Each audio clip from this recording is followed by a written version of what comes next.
this will be my verdict video. When we're done this round, okay, that's a great way to start.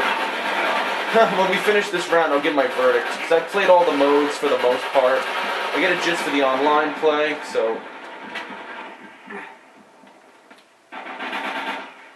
Let's throw this thing at those guys.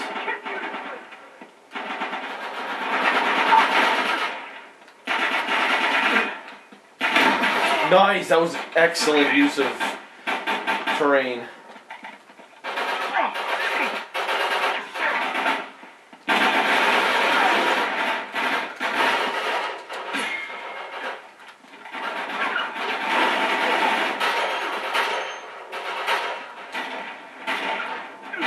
There was a guy over there.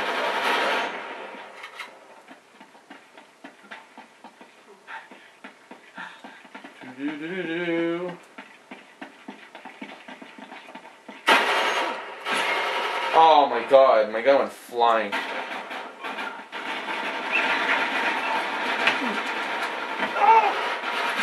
Balls.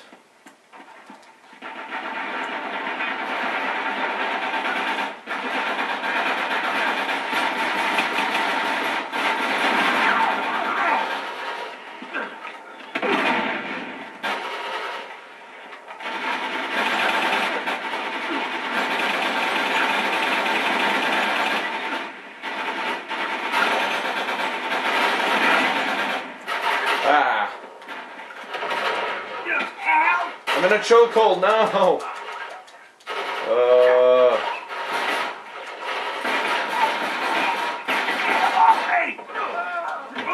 The guy was not dying, even though he shot him a whole bunch of times.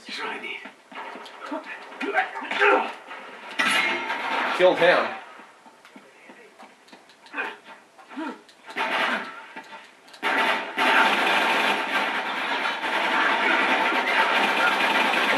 And yes, and the balls, and the balls, and the balls. Wow. Round 8 complete. Common objective will be siege. Alright, no more of this. Let's freaking leave. This is way too long. Yeah, I know, I'm abandoning my earnings. Oh wait, was I one round away from... Oh my god.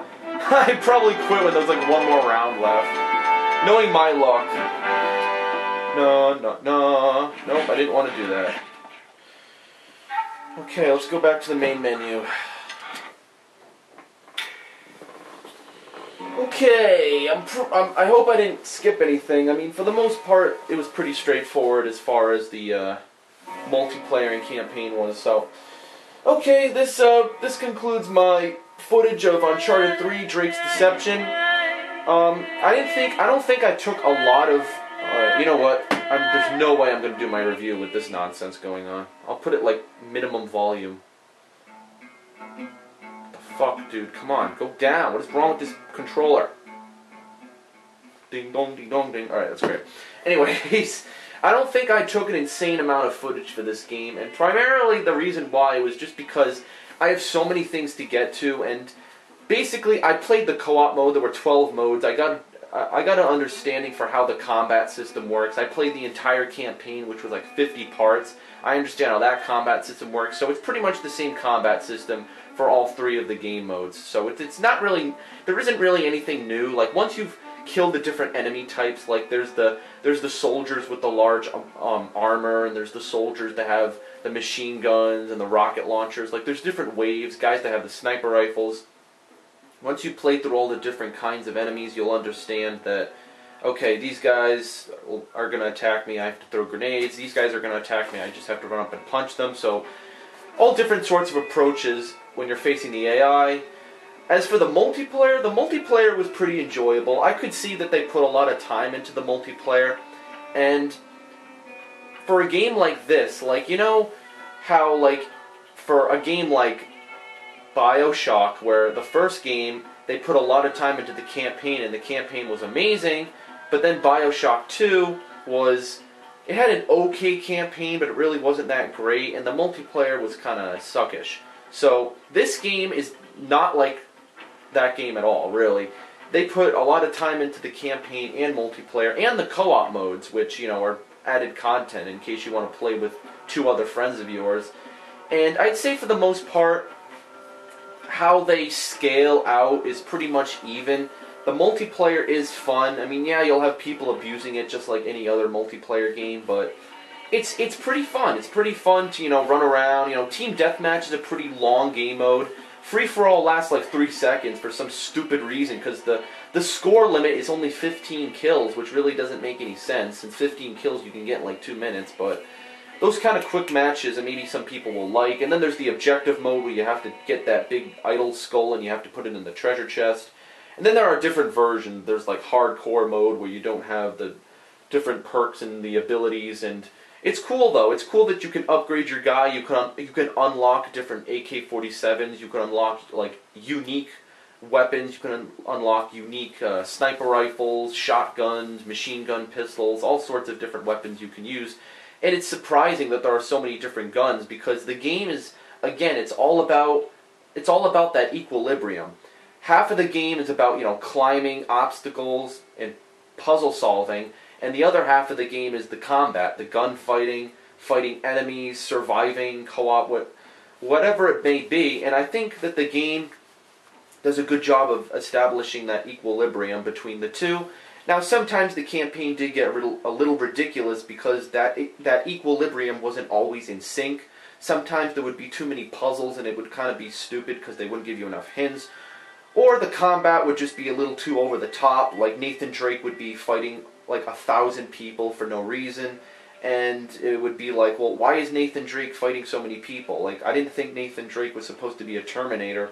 I thought Nathan Drake was supposed to be a treasure hunter like Nicolas Cage's in those National Treasure movies. I thought he was just supposed to be some sort of treasure hunter. And it is kind of confusing that Nathan Drake is some sort of insane killer who has grenades and machine guns and just unloads on people.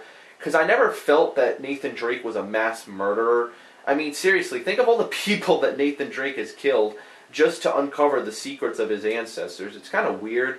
But, at the same time, I guess I can understand where he's coming from and wanting to understand the history of Francis Drake and all that stuff. But he does take life willingly. Like, he doesn't really think about the fact that he's killing people. Like, in Arkham City, the whole thing was that the Batman did not want to kill anybody, and it was really hard for him not to kill anybody. And even at the end of the game, when the Joker, this is a spoiler, even when the Joker, ends up, freaking just, he can't get the cure, and he's gone. And the Batman wanted to save him, but he dropped the cure by accident, so it shows that he cared about not killing people. He would only knock people out. But in this game, Nathan Drake really doesn't have a problem mowing down 100 people. So I kind of didn't understand why Nathan Drake would just murder like millions of people, even the girl, even Sully. But for the most part, it was an okay game. Like, people said this was going to be like Game of the Year. It was going to blow me away. Like, the game was pretty good, but it didn't blow me away as much as I thought it would.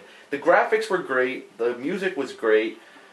The equilibrium, for the most part, was okay as far as the campaign and co-op and multiplayer go, but in some parts I did feel that it was a little lacking. So, overall, what would I give Uncharted 3 Drake's Deception as far as a score? Well, it's kind of hard for me to give this game a score for a couple of reasons. Number one, I did not play Uncharted 1 or Uncharted 2. And maybe some people feel an attachment to the series because it's been a continuing aspect for so long, but for the most part, people have told me that the combat system in Uncharted has been the same for all 3 games, so, there's not much to expect in terms of, a new combat system. The melee system, I heard, is new. They did make some changes to the melee system where you can punch people and, do takedowns, but other than that, the combat and the fighting system is pretty much the same. So, since I didn't play the other 2 Uncharted games, I guess I'm kind of at a disadvantage, but for the most part, I'd say I got a good feeling for the game. Even someone who didn't play the other 2 Uncharted games, I still found myself having fun. The game did not rely a lot on the previous games. This game had a story all, in itself. It was completely independent of the other games, except for the characters like Sully and the girl who were in the other games. So, So what would I give this game? I think I would give Uncharted 3, probably I'm going to give Uncharted 3 an 8.75, and the only reason I don't give it a 9 in the 9 range is because I really don't think that the equilibrium for the game was really sufficed the entire way through. Like, a lot of the times I was getting frustrated because the game just kept feeling out of sync, especially towards, the campaign. The multiplayer was really strong, and they seemed to put a lot of time into multiplayer. The co-op mode was okay. They kind of just threw it on. It seemed like it was like a half-assed thing. They kind of just, oh, let's have them, discover this thing, and let's throw in some old levels from Uncharted 1 and 2, and hopefully the players will like it. But, I guess I can understand where Naughty Dog was going when they thought that. So, 8.75 is a good score. Gears of War 3 got that score, and Gears of War 3, again, in my opinion, was a good game, but it did not impress me to the quality that a game would be in the 9 range. Like, Arkham City and Human Revolution are the only games I think so far that I've given in the 9 range, and they deserve those scores because they were outstanding, they had a lot of content, they were long games, they had different paths, they had different upgrades, and they had immersive experiences that didn't feel boring and repetitive. Even in this game, I felt like the combat got repetitive. Like, as soon as I got through halfway through the game, the combat just kept getting repetitive, and it was always a drag for me to have to kill enemies. But the puzzles never got old. The puzzles were kind of annoying that they wouldn't give you hints. But then again, it's kind of my fault maybe that I wasn't, discovering them, or I'm not an Uncharted fan, so I didn't know how to do the puzzles as well as anyone else did, but for the most part, I was good at the game. I was able to solve the puzzles, even though I had to look up online once or twice in order to figure out how to do the puzzles, so that's that. Uncharted 3 Drake's Deception gets an 8.75. It was a great game. Obviously, if you own a PlayStation 3, get the game. It's like one of the greatest exclusives for this system. Obviously, I don't have much to compare this game to since this is my first PlayStation 3 release that I'm doing new. I didn't play games like Resistance, Killzone. I haven't played those types of games that came out in 2011.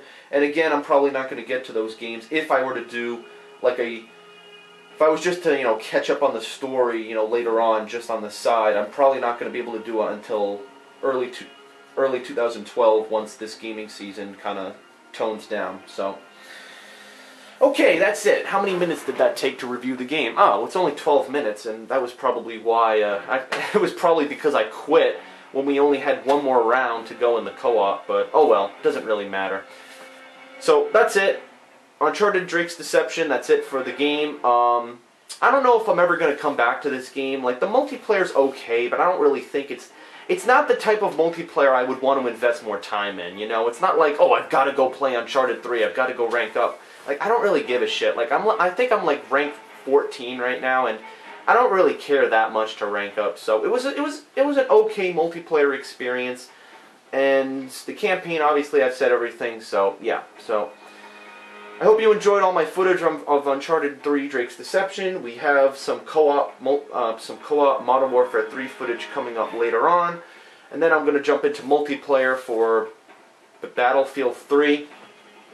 And hopefully be able to do some more Modern Warfare 3, so.